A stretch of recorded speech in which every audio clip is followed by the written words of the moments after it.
La pluie s'abattait sur les rues de la ville, éclaboussant la saleté partout et transformant le trottoir en un chaos illuminé au néon. Le musicien vérifia anxieusement sa montre. Il était en retard, encore une fois, un concert de plus manqué, et il serait officiellement rétrogradé à jouer dans des bars miteux, des toilettes, ou pire, au club de lecture de sa mère. Il tapota frénétiquement sur l'application de VTC, plissant les yeux à travers les traînées d'eau sur son écran. Le petit cercle de chargement tournait inutilement. Il a buggé une fois, 2 fois, puis s'est complètement figé. À sa place, une étrange icône de moniteur cathodique rétro est apparue, clignotant de façon agaçante comme un vieux jeu d'arcade en panne. Il secoua son téléphone avec frustration quand des phares illuminèrent la ruelle, projetant de longues ombres sur les briques mouillées. Une Mitsubishi Chariot grise, cabossée et rouillée de 1983, était apparue on ne sait comment, tournant au ralenti en silence, comme si elle avait toujours été là. On aurait dit qu'elle avait plus sa place dans une case que sur une application de VTC. La pluie ruisselait de son toit, les gouttes reflétant la lumière étrange de l'écran du tableau de bord. Le musicien hésita, mais un autre regard sur l'écran éteint de son téléphone rendit la décision facile. Il saisit la poignée de la porte. L'odeur de bière éventée, mêlée à autre chose d'indéfinissable, le frappa aussitôt. Des canettes vides roulaient mollement sur les tapis tachés, s'entrechoquant alors qu'il s'asseyait maladroitement sur le cuir craquelé de la banquette centrale. Il jeta un œil devant, prêt à s'excuser auprès de son chauffeur d'avoir tout mouillé, mais s'arrêta net. Pas de chauffeur, juste un siège vide et un écran cathodique à l'ancienne qui luisait doucement sur le tableau de bord. Il fixa l'endroit, l'air absent. Les voitures autonomes semblaient généralement plus modernes, pas comme celles qu'on verrait dans le jardin de ton oncle. La panique commença à lui monter le long de la colonne vertébrale lorsque des lettres vertes apparurent lentement sur le petit écran. Voulez-vous être libéré de votre Dave & Buster's? Appuyez sur répondre pour oui, appuyez sur raccrocher pour non. Il se pencha prudemment en avant, plissant les yeux vers l'écran. À côté du moniteur lumineux se trouvait quelque chose qui ressemblait à la moitié d'un vieux téléphone à clapet Motorola, un clavier fissuré, faiblement rétroéclairé. Il tendit la main à contre-cœur, son doigt flottant au-dessus des touches.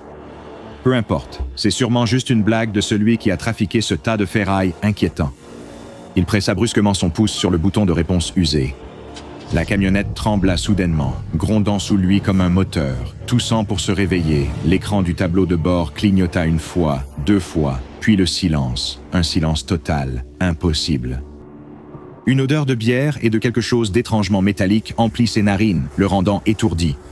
Il ouvrit la bouche pour appeler, mais avant qu'il ne puisse émettre un son, il disparut. Disparut, juste comme ça. Il ne restait qu'une flaque d'eau de pluie fraîche à l'endroit où la camionnette était quelques instants plus tôt. Les flics locaux ont enquêté quelques jours, plus intéressés par leur pause café que par le musicien disparu. Ils prenaient des notes sur des carnets humides, regardaient les vidéos sans rien voir d'autre que la neige, puis posaient des questions d'un ton blasé avant de hausser les épaules. Des gens disparaissaient tout le temps, surtout de jeunes artistes. Peut-être qu'il était parti pour se retrouver, suggérait-il, avec désinvolture, ou peut-être qu'il ne voulait tout simplement pas qu'on le retrouve. Dans tous les cas. En moins d'1 semaine, l'enquête sombra dans le silence. Pendant ce temps, de l'autre côté de la ville, une fleuriste âgée lançait un regard furieux à son nouveau téléphone. Ses doigts tremblants tapèrent sur l'écran, lançant accidentellement une application de covoiturage qu'elle ne se souvenait même pas avoir téléchargée. Elle marmonna une injure, balayant l'écran au hasard pour essayer de la fermer. Avant qu'elle ne puisse jeter l'appareil sur la table basse, des phares doux illuminèrent les rideaux du salon. Elle écarta les rideaux, fronçant les sourcils vers la rue. Un vieux Mitsubishi Chariot gris, cabossé, était garé au bord du trottoir, attendant patiemment sous la fine bruine. Elle sortit, s'approchant prudemment du minivan comme s'il pouvait mordre. Lorsqu'elle ouvrit la porte grinçante, une vague de bière éventée et de moisie l'envahit, lui faisant plisser le nez. Elle se pencha en arrière, regardant de côté pour s'excuser d'entrer lentement, mais se figea en découvrant le siège du conducteur vide. Ses yeux fatigués se plissèrent, suspicieux. Les voitures actuelles sont autonomes, mais cette vieille épave rouillée semblait à peine autorisée à rouler, encore moins de se conduire seule en ville. Avant qu'elle ne puisse trop y réfléchir, le minuscule écran cathodique intégré au tableau de bord s'illumina doucement, des mots apparaissant en lettres vertes pixelisées. Voulez-vous être libéré de votre Dave & Buster's? Touchez « Répondre » pour oui, touchez « Raccrocher » pour non. Elle fixa d'un air absent le message étrange, respirant lentement. Pendant un long moment, seul résonnait le doux tambour de la pluie et le léger bourdonnement du moniteur. Libérée. Le mot résonnait en elle, évoquant les visites médicales, les salles stériles et les brochures interminables sur la gestion des symptômes. La liberté sonnait bien, presque tentante. Ses doigts couraient sur le clavier fissuré d'un vieux téléphone à clapet collé au tableau de bord. Elle soupira doucement et avec une résolution silencieuse, elle tapa « Réponds immédiatement ». Le van commença à vibrer sous ses pieds. L'écran du tableau de bord vacilla de façon erratique. Des bouteilles de bière vides s'entrechoquèrent à l'arrière, comme des applaudissements lointains. Puis le silence, soudain et absolu, l'envahit. Au battement de cœur suivant, elle disparut, ne laissant qu'une boutique de fleurs vide aux volets clos et une rue silencieuse. Quelques jours plus tard, son neveu se tenait dans la boutique de fleurs vide, entouré de fleurs fanées et d'ombres diffuses. Il marmonna doucement pour lui-même, la frustration grandissant. Les gens ne disparaissent pas comme ça. Il regarda le fauteuil à bascule vide de sa tante en secouant la tête. Il sentit son estomac se nouer. Quelque chose n'allait pas. Pendant ce temps, de l'autre côté de la ville, un ambulancier s'appuya lourdement contre le mur de briques devant les urgences. Sa tête bourdonnait, ses yeux brûlaient après une nuit de garde infernale. Ses doigts cherchaient maladroitement sur l'écran de son téléphone, presque inconscient. Tout ce qu'il voulait, c'était rentrer chez lui et s'écrouler, oublier les ambulances et les urgences pendant quelques précieuses heures. Il ouvrit machinalement l'application de VTC, à peine conscient du bug et du clignotement soudain de son écran. Avant qu'il ne puisse vraiment réaliser ce qui se passait, des phares éclairèrent doucement le trottoir fissuré, le tirant de sa fatigue. Il plissa les yeux, apercevant un vieux minivan cabossé garé au bord du trottoir. Il se traîna vers le van, ouvrit la porte grinçante et s'installa sur le siège du milieu. Immédiatement, la forte odeur de bière éventée l'envahit, mêlée à quelque chose de métallique et d'étrangement aigre. Il leva les yeux, mais le siège du conducteur était vide, son cœur bondit désagréablement. Les voitures autonomes étaient élégantes, pas comme si elles sortèrent d'une casse. Le petit écran cathodique du tableau de bord s'alluma en vacillant, émettant un doux bourdonnement électrique et projetant une lumière vert pâle dans la camionnette encombrée. « Souhaitez-vous être libéré de votre Dave & Buster's » Touchez répondre pour oui, touchez raccrocher pour non. Il fixa l'écran, les mots s'enfonçant lentement dans son esprit fatigué. Il avala sa salive, un frisson lui remontant la colonne vertébrale. « Non, merci » marmonna-t-il d'une voix tremblante, pressant vite la touche de raccrochage du vieux téléphone à clapet fissuré près de l'écran. En un instant, il se retrouva devant sa propre porte d'entrée, les clés pendant bêtement à sa main. La camionnette avait disparu. La rue silencieuse s'étendait devant lui, vide et sombre, la pluie coulant lentement le long de sa nuque. Il se retourna brusquement, le cœur battant à tout rompre. Quoi? Rien du tout, juste le silence. Au cours des jours suivants, ce silence devint son ennemi. Il apercevait cette camionnette partout, partiellement cachée derrière un arbre au parc, tapie de l'autre côté de la rue, en face du café, ou garée de façon inquiétante sous des lampadaires vacillants, tard dans la nuit. Chaque apparition lui faisait froid dans le dos, chaque nuit blanche ajoutait à sa terreur. Au 5e jour, les ombres dans son appartement le faisaient sursauter, et chaque phare de voiture faisait s'emballer son cœur. Il savait qu'il semblait fou, mais finit par se confier nerveusement à un collègue entre deux services, jetant des regards anxieux dans la salle de repos. « Je te jure, dit-il doucement, la voix rauque de fatigue. »« Il me suit, dit-il. » Le collègue fronça les sourcils et posa une main sur son épaule. « Tu as juste besoin de repos, mec, tu perds la tête, » ricana-t-il sans humour, les yeux vides. « Ouais. » murmura-t-il amèrement en se frottant le visage. Peut-être 2 nuits plus tard, le service se termina enfin. L'ambulancier sortit dans l'air froid de la nuit, les épaules voûtées, les yeux enfoncés. Il semblait ne pas avoir dormi depuis des jours, ce qui était vrai. Le trottoir luisait sous la pluie, le monde autour de lui détrempé sous les lampadaires bourdonnants. Il ajusta son sac à dos et traversa la rue déserte, ses baskets claquant contre l'asphalte mouillé, résonnant faiblement. À mi-chemin de l'autre côté de la rue, quelque chose attira son attention. Une silhouette, garée un peu plus loin, grise, vieille, familière. Son souffle se coupa, il se figea. Là, c'était encore cette camionnette. Il se retourna brusquement, les yeux écarquillés et le cœur battant. « Que voulez-vous » cria-t-il à la camionnette, la voix brisée, les poings serrés. Il ne remarqua pas le signal piéton qui passa au rouge, ni le grondement sourd du bus de ville qui approchait. Toute son attention était portée sur cette silhouette grise, à moitié cachée derrière des voitures garées, phares éteints mais impossible à confondre. Il ralentit, se tourna légèrement, continuant d'observer la camionnette. C'est à ce moment-là que le chauffeur de bus l'a vu, mais trop tard. De l'autre côté de la rue, quelqu'un a crié, un klaxon a retenti et n'a cessé de retentir. La chaussure du secouriste est tombée dans une flaque et s'est remplie de pluie. Son téléphone a rebondi une fois sur le trottoir, l'écran s'est brisé, et plus bas dans la rue, là où la camionnette s'était trouvée, plus rien. Les nouvelles ne circulaient pas vite, mais le chagrin, lui, oui. Le lendemain matin, le neveu était assis au comptoir de la boutique de fleurs, fixant 2 onglets ouverts sur son ordinateur. L'un affichait le titre concernant l'ambulancier, tué par un bus après son service. Aucune trace d'acte criminel. L'autre était probablement le dernier signal GPS connu de sa tante, toujours non résolu, toujours marqué comme enquête en cours. Même si plus personne n'enquêtait, tous deux avaient disparu après avoir vu la même chose. Il en était désormais certain. Il avait peu dormi après la fermeture définitive du fleuriste. Le fauteuil à bascule de sa tante restait face à la fenêtre. Sa tasse, à moitié pleine de camomille rassie, était encore près de l'évier. Toute la boutique s'était figée au moment où elle avait disparu, comme si elle retenait son souffle, attendant qu'elle revienne. Mais il savait que ce n'était pas le cas et s'est mis au travail. Au début, il s'agissait d'imprimer des flyers, appeler les hôpitaux et examiner les images des caméras de circulation. La police ne s'y est pas intéressée. Ils ont haussé les épaules en disant que les personnes âgées s'égaraient souvent. Il a précisé qu'elles n'étaient pas du genre à se perdre.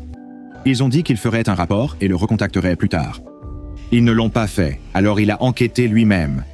Il a fouillé la rue où elle avait disparu, la parcourant dans tous les sens, comptant lampadaires et bouches d'égout, cherchant à résoudre le mystère par des calculs. Les voisins n'avaient rien vu, aucune voiture inhabituelle, aucun bruit, aucune lutte.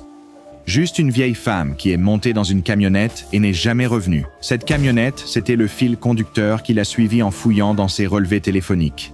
L'application de covoiturage était ouverte, mais aucun chauffeur, aucune plaque, ni historique ou signal n'était enregistré. Un étrange paquet de données envoyé juste avant l'extinction de son téléphone. Il était petit, corrompu et impossible à ouvrir, mais ce n'était pas rien. Il a d'abord publié à ce sujet un seul fil de discussion, puis quelques mises à jour. Les gens se sont moqués de lui au début, l'ont traité de paranoïaque, de fou de chagrin, de désespéré. Mais ensuite, la sœur d'un musicien l'a contacté. Elle a dit que son frère avait été vu pour la dernière fois montant dans un vieux van gris, cabossé, carré, sans plaque, à l'allure étrange. Plus il postait, plus il recevait de messages, des rumeurs, des théories, des légendes urbaines. Quelqu'un lui a envoyé une photo granuleuse prise par une caméra de tableau de bord d'un citybus, floue, tard dans la nuit, mais reconnaissable entre toutes.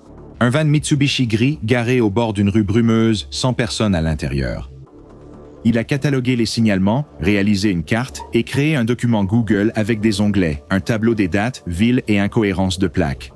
Il a lié plusieurs disparitions survenues à la même période. Chacune d'entre elles avait un point commun, le van. Il a commencé à l'appeler le char fantôme. Ses publications ont gagné en popularité. Les partages sont devenus des retweets, les retweets des vidéos de réaction et les vidéos de réaction des AMA sur Reddit. Les gens en raffolaient, le van qui mange les gens, le covoiturage mortel de Dave & Buster's, les complotistes bizarres de TikTok se sont régalés.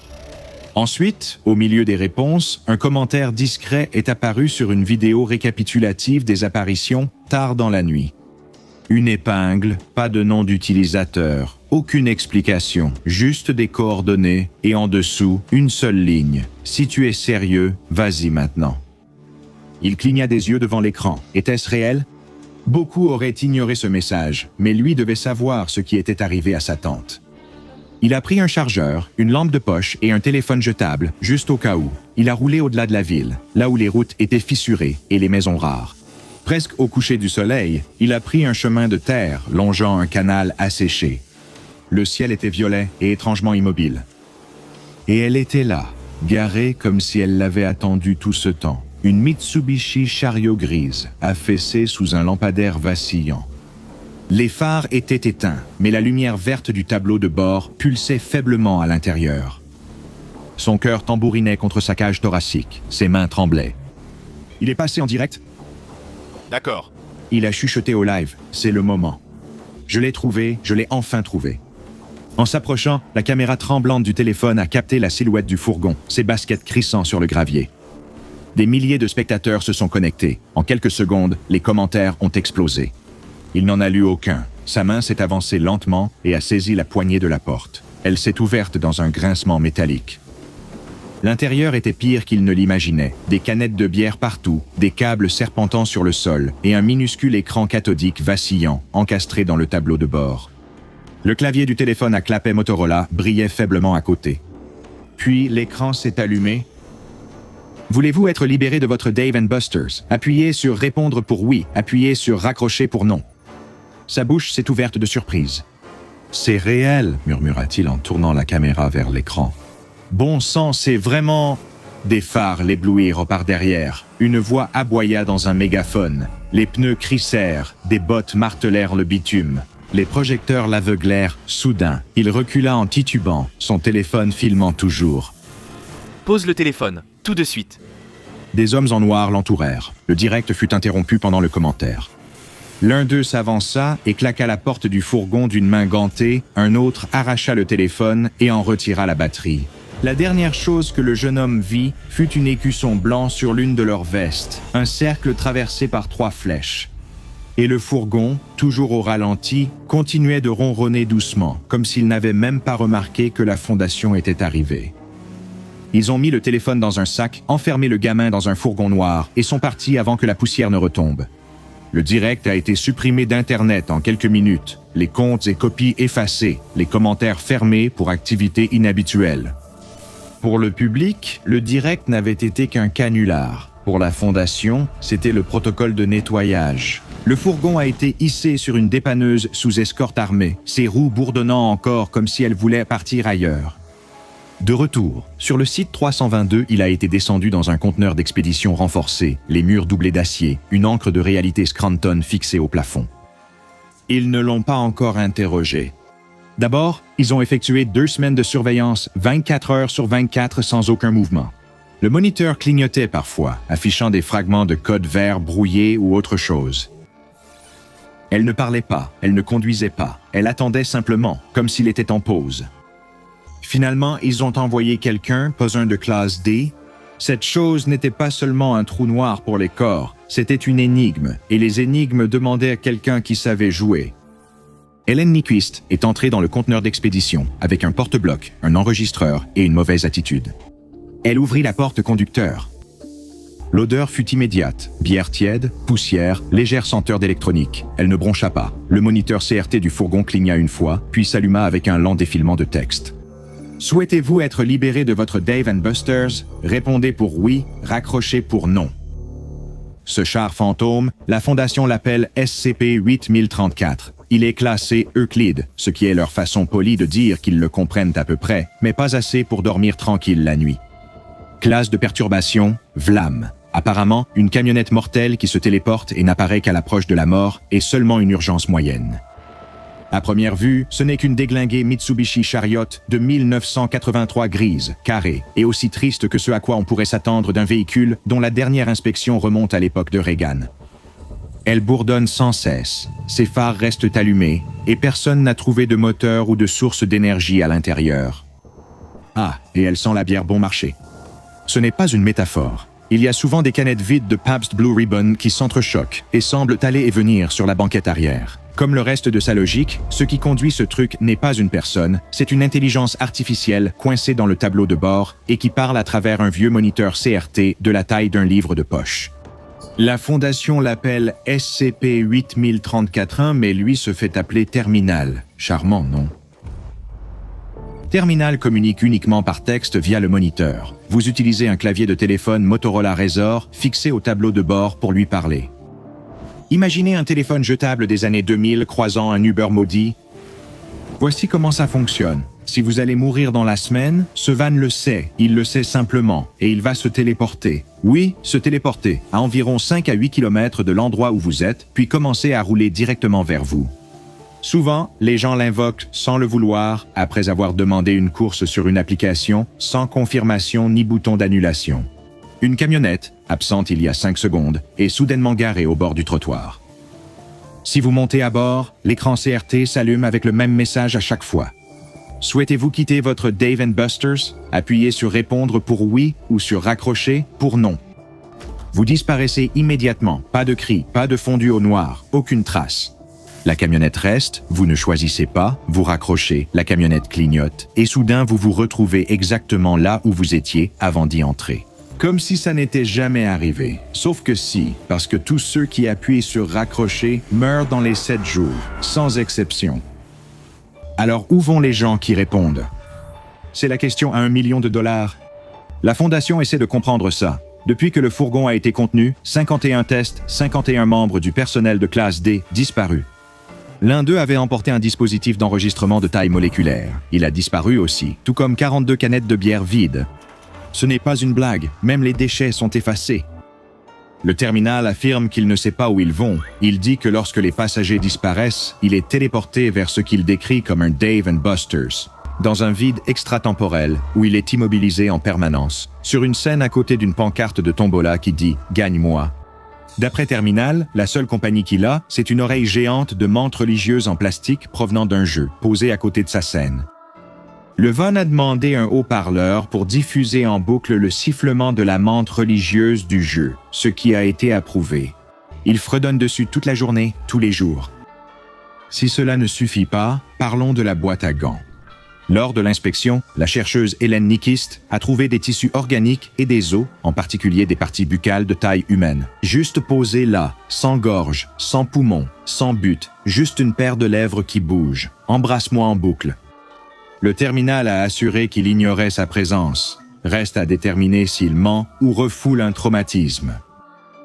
Maintenant, bien qu'il soit équipé d'une SRA, une encre de réalité de Scranton, l'intérieur du fourgon présente une forte distorsion du niveau de Hume. La réalité y est altérée. L'intérieur existe sur un niveau de référence différent de l'extérieur. Les lois de la physique s'arrêtent quand le fourgon est en jeu. SCP-8034 ne tue pas au hasard, il ne poursuit pas, il attend, il propose. Et il n'apparaît qu'à ceux qui sont déjà voués à la mort, par le destin, une anomalie ou autre chose.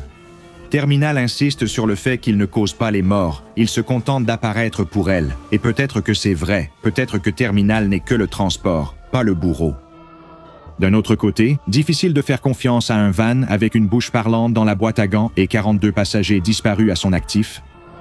Donc, oui, c'est SCP-8034. Maintenant, vous savez quoi faire si jamais il s'arrête devant chez vous, ou peut-être que non.